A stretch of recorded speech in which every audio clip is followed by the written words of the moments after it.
கடமையாற்றுவேன் என்று புதிய தமிழகத்தை படைக்க உறுதியேற்கிறேன் என்றும் மக்களுக்கான நேர்மையான சேவையை வலியுறுத்தும் உறுதிமொழி.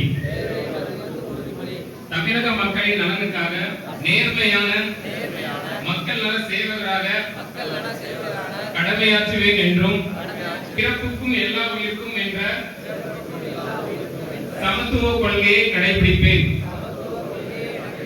தமிழ்நாட்டின் பெருமையை காத்து புதிய அரசியல் கலாச்சாரத்தை பொறுப்பாளர் அண்ணன் வயசுக்கு கூட நம்பர் 1 ஆளுநர் அண்ணன் வந்திருக்காங்க.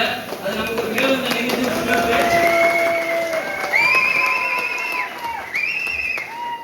நம்ம மாவட்ட ஒன்றிய கழக நிர்வாகிகள் மற்றும் வார்டு கிளை அனைத்து நிர்வாகிகளுக்கும் இந்த மீட்டிங் சார்பாக ஒரு அன்பான வேண்டுகோளை ஏற்றுக்கிறேன். நம்மளோட நோக்கம் ஒன்னே ஒண்ணுதான், நமக்கு நாள் ரொம்ப கம்மி, சரியா? நமக்கு என்னென்ன பிரச்சனைகள்லாம் இப்ப நம்ம பேச முடியல. நமக்கான ஒரே பிரச்சனை தளபதியை ஜெயிக்க வைக்கணும்.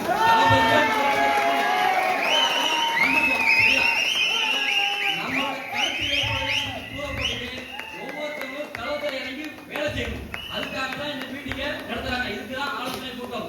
இந்த விஷயங்களை ஒவ்வொரு ஆளும் புரிஞ்சு ஒவ்வொருத்தரும் இந்த 3 மாசம் எந்த இது தடுக்காம தளபதியை ஜெயிக்கணுன்ற அடிப்படையை மட்டுமே நம்ம பின்னோக்கி போகணும். ஏன்னா நீங்க நம்ம தொழில் பார்த்தா தெரியும்,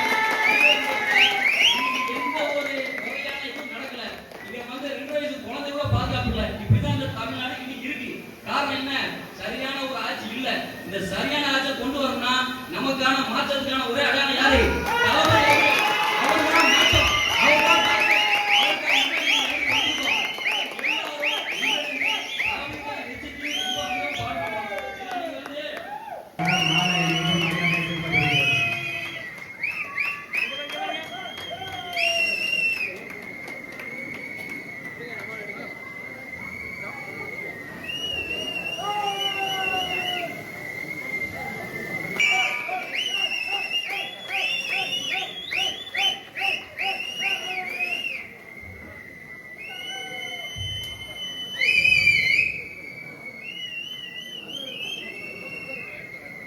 கழக தோழர்கள் அனைவரும் அமரவும்.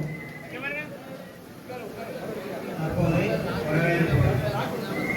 கழக தோழர்கள் அனைவரும் அமரவும்.